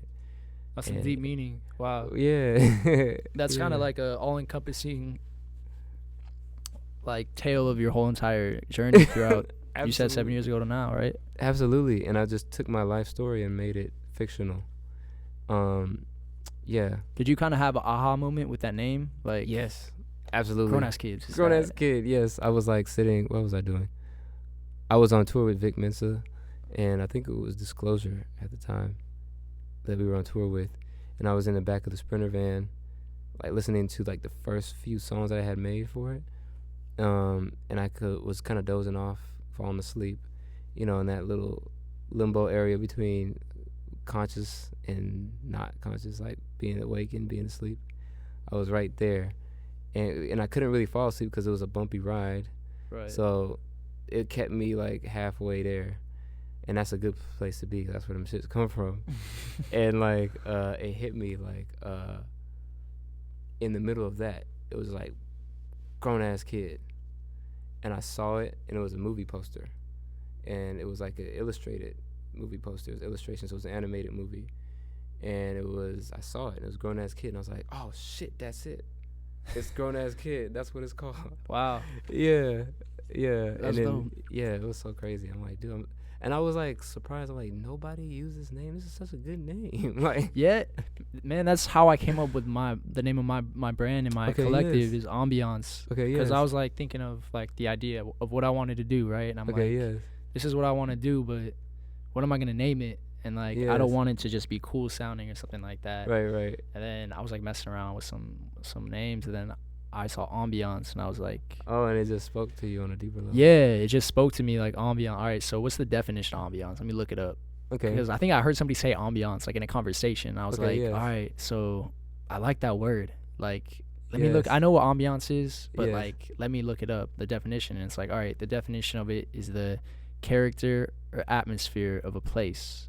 Yes. So I'm like, okay. Yes. So how can I incorporate that in my brand? And then I thought of like I want it to be representative of like positive energy and like growth. Okay. So let me incorporate this plus sign in it. So that's where, if you look at the logo right now, it's just like the plus sign is like positive energy, positive atmosphere, which is like where the positive sign and ambiance like get tied in together. Then I was just like, similar to you, I was just like, that's cool. That's what I want. I feel like people can get behind that, right? You know? Yeah, absolutely. It's fun. That's so fun too. Like to do that, like that creative process that you described of like thinking of a concept and thinking of how to represent it using symbolism or using language. Yeah. Like with the plus sign, for example, like using symbols. That is a fun process. That's so fun. Yeah, so you know. Fun. Yeah. That's literally like the artistic process. Like that's what art is. Like I love surrealism, because they always the surrealists always figure out unique ways to represent a concept that visually in a way that you would never think. But they like, by doing so, they allow you to go deeper into that concept. You know, like in a way that you couldn't without the aid of that image.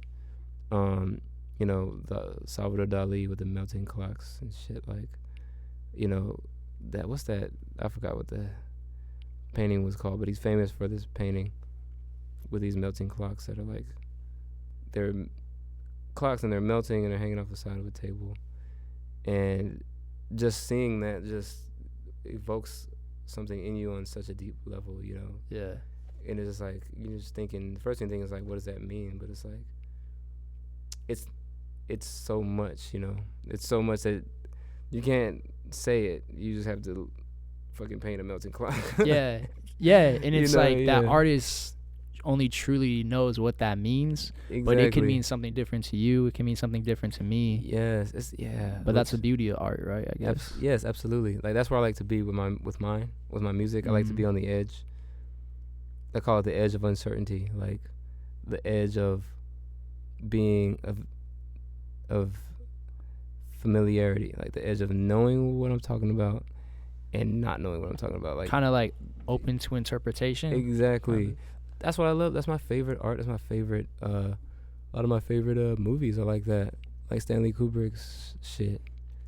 It makes you think, you know, but that doesn't make you think in a way that's boring or taxing or annoying. It makes you think in a way that's like exploratory and fun, you know. Like, you don't have to think either, you know. You could just experience it. But I like when art does that. Like, it's just like, it kind of gets at some place deeper. And I think, well, yeah, like, that's what it's for, I think, because it's like, I could just tell you frankly, like, how I feel, but it's not as fun. Yeah, it's not as fun. And it's like, why make a song? Like, why not just get on the mic and record myself telling you? Like, why not do a lecture? You know, like, why not just say, yeah, you know, my uncle died, you know, that, like, that gets it across. But it's like, there's so much more to that. My uncle died. There's so much more to that I want you to feel. Okay. And that's why I'll make a song about it. Okay. You know? Like, yeah. And I feel like, yeah, that's the purpose of it. Like, I feel like, yeah, that's one way of using it for what it's good for. Like, yeah.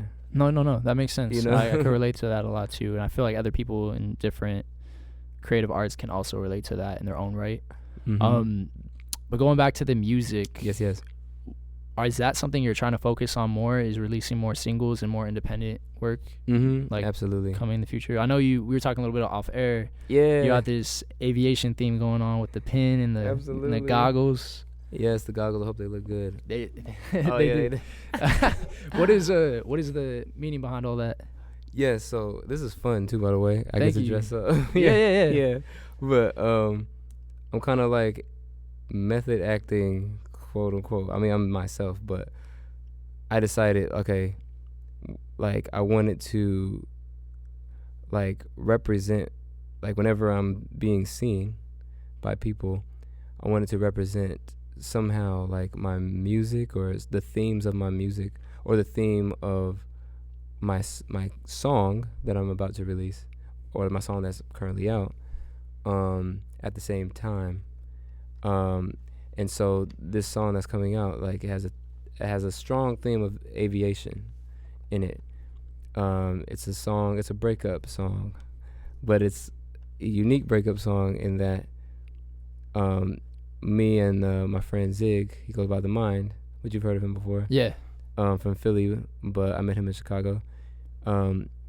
He and I wrote it, but he started it, and he came up with the concept, and he was likening a breakup to a plane crash, and that was our theme. Like, great writers, all great writers write with a theme. Like, they write to a theme. Like, fucking James Fauntleroy is the king of that. That song Fertilizer, or No Air, or Superhuman, which I don't know if he wrote that one. Actually, it was Superhuman, Carrie Hilson and Chris Brown, but then also Frank Ocean. Like, Fertilizer is a great song. It is. I love that song. And I love James Fauntleroy's own, like, his solo stuff. He has a song called Take My Keys, acoustic rock song, I guess you call it, where the theme is driving and he's talking about love. From what I remember, it's been a long time, James, since I heard that song, so correct me if I'm wrong. I'm talking about love, but he's using the themes lyrically of driving. And fucking Adorn by Miguel is another example. Let my love adorn you, you know. I'm trying to remember the fucking words of the damn verse. It's always hard when I'm on the spot, but like you gotta know. I don't know if it's a chorus or it's a. Yeah, that's right before the chorus. Whatever. Let my love adorn you. Theme. Let my love adorn you like a garment. So if you gave me that theme, I'm gonna in my verses I'm gonna run with that, and I'm gonna be like, okay, like clothing, okay, garments, adorning, okay, and I'm gonna like come up with ways to talk about loving you, but I'm not just gonna say I love you or I want to fuck you or whatever.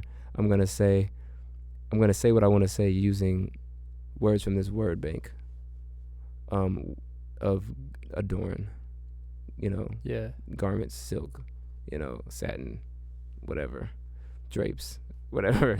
But anyway, I say all that to say that most of my songs pretty much have a theme. Sometimes the theme is like really obvious, sometimes it's not. But this one, this next song is an obvious theme of aviation because of that plane crash thing. So I decided, okay, well, shit, whenever I'm going to be seen during the time that this song's going to be out, let me just like dress up like a pilot, or, you know, or wear something that a pilot would wear, you know? And so like, that's what I came up with. These got the aviator wings. Put that, oh shit, yes. Yeah, you got the aviator right wings, there. yeah. The goggles are fly, man. I really mess with those. When I first saw you, I was like, "It's a fashion statement or something." But you know, it's funny because I feel like from dressing up as a character, because like, you know, I went to an army surplus store and just was like browsing for things that pilots actually wear. I realized, oh shit, like this is probably how fashion statements are made. Yeah. By you just being creative and just playing dress up. Mm-hmm. Cause I found a lot of things like that I would definitely rock, like the fucking naval officer hat, you know? That shit look cool. Why not? Right. Why not? I mean, there's like so many things that are in style now, and like even like snowboarding goggles or ski goggles are like Gucci makes them and stuff. And it's that's true. They do the Gucci goggles. Who was it in Chicago? It's like local Chicago rap trivia type thing. And I know a little bit about it, but there's this guy, I don't remember his name, but he has a song called Gucci Goggles. Gucci Goggles. Yeah. Just look it up on YouTube. I jackball and I bop flex in my Gucci goggles. Whatever, I probably just butchered it. No. You heard that? Gucci Goggles, it's like... I got neck from all these... That's Chance, right? No, that's... I got neck from all these... No, that's this guy. I don't remember his name. But he got the Gucci Goggles. But, actually, no, you're right. That's Chance. That's funny. That's cool. Like, they have a similar melody going on. Yeah. Very similar melody. I don't know if that was an accident or not. That's what I thought you were talking about. You could damn near make a remix. You could take the acapella from that song, put it on the beat from Gucci Goggles. Okay, yeah. You can do that. That's true. Cause what is that? Whatever. But Gucci Goggles, like he's wearing the goggles, the ski goggles. I'm wearing like fucking the aviator goggles. You know, I have like a whole bunch of pilot and aviation paraphernalia now at home. You know, the scarf. I've worn the scarf, with it. Oh shit! Yeah, it's a whole look. Yeah, it's like a whole thing. It's so cool. But so I did that to bring awareness to like my song. You know, kind of getting into like the persona. Exactly. Just like really full on, just immerse myself in my music. You know, and it's so fun. Like, okay, it's one thing to make the beat, another thing to write the song, another thing to perform the song, another thing to dress up like the song, you know. It's part of like the whole experience of the song, right? Absolutely. And I'm having so much fun because I have another song where the theme is like roller skating. So I'm looking forward to that because I haven't roller skated in years. Yeah. And I'm going to go rollerblading. I'm going to buy some rollerblades just so I can like be in character for that song. That's fun. That's hella fun. That's dope. Yeah, it's fun. Is this gonna be a single that's released, or is it gonna be on the album? It's gonna be on the album. So everything that I'm releasing is gonna be on my album. Okay. Yeah, from now. But is this gonna come out before the album, or is this okay? It's gonna come out before the album. It's gonna come out. Yeah, it's gonna come out soon. So it's cool. I mean, you know, for those very small number of people out there who are fans, if you see me dressing up like something, this will be a thing. Like, yeah, oh, something's coming for future. That's good to know. Honestly, Word, yeah. right. I think more artists should do that. Honestly, I think. Word, right? I mean, just have fun. Like, that's literally why I'm doing it. It's fun. It's like playing dress up. For sure, I love it. So we're almost done here. We're gonna wrap up soon, but. Yes. Where can people find your music? Where can people find you on social? All that, if people want to follow you. So you can find me at CamObi on Twitter and Instagram. And where else can you find me? You can find me Bandcamp. You on Bandcamp? On Bandcamp, CamObi. You can find me in St. Louis rolling on dubs. Hey. You can find Nelly. You can find me. Nelly. You can find me. You can find me in Van Nuys. That's where I live. Okay. Pull up on them. Where else? Spotify, CamObi. It's two names. YouTube. You can also find me in the credits of artists like Moses Sumney and Chance the Rapper, of course, and Noname and Snow Allegra and Big Sean, Lil Wayne. Ooh, you on Lil Wayne? Yeah, Lil Wayne. Oh, T-Pain too. That's sick. Yeah, you can find me. If you while you wait, you can hear some of my sounds on those guys. You can find me in a log cabin. Yeah, you can find me somewhere in Aspen. You can find me as like a common ass lyric. It really is. Yeah, I just, as soon as we say it, like there's all these songs that just come in my head. Exactly, that. That's funny. But yeah, I'm trying to think. Oh yeah, and soon you'll be able to find me via my website. Okay. Coming soon, and like I'm having a lot of fun with it. Remember when Kanye did Kanye University when he had that site? Mm-hmm. I'm working on a site that's like a similar sentiment where it's like a place we can go and like experience the world of like my world, my imaginary place that I designed, because I found that the DSPs and all the music platforms don't really allow for a very limited creative expression, because like Spotify, for example, all they give you is the song and the album cover and maybe some photos, some press photos, and that's it. There's no booklet, there's no way to delve deeper into the artist. Same with YouTube, even with YouTube you can only do what you can do in the confines of YouTube. But my site is basically gonna be a place like where you can just go and just live in this world that I created. Dope. And I'm having so much fun making it. I'm looking forward to it, man. Yeah. That's exciting. Yeah. Any last words you got for anybody? Let's say there's like a young and upcoming producer who's trying to either make it or he is looking to get into music. What advice would you have for him or her? Okay. When I think of that, I just think of myself as a kid. Excuse me. And I think about what I would tell him. Damn. Let me see. Let me try to envision him real quick. There's a couple things. Number one, I would say find your voice. Like, find your voice. Access your voice. Learn your craft. But find your voice with it. So that means if you're a writer, learn how to write the proper way, in a way that people understand, people know. But after you've learned that, like, go back over your writing and pick out all the cliches. Pick out all the things that you wrote that sound very familiar. The things that you wrote that aren't really you. You're just doing it because your favorite author writes that way. Like Once Upon a Time, for example. And once you find that, figure out how to say that in your own voice, and then, other than that, embrace the journey. Like, remember, like, having a destination is almost like a curse. Like, don't have one. Have, like, benchmarkers, but don't have a destination. Because I think that, like, we all have graduated from high school or college, or maybe not all of us, but, especially with college. I didn't graduate from college, but an example that Jordan Peterson gives, which I'm a big fan of Jordan Peterson. Yeah, I love it. I love his shit too. Word. Yeah, I listen to like podcasts with him. I listen to like interviews. And me too. Yeah, man. Fucking Jordan Peterson. He's so wise. He is, man. And he talks about like that. He talks about that.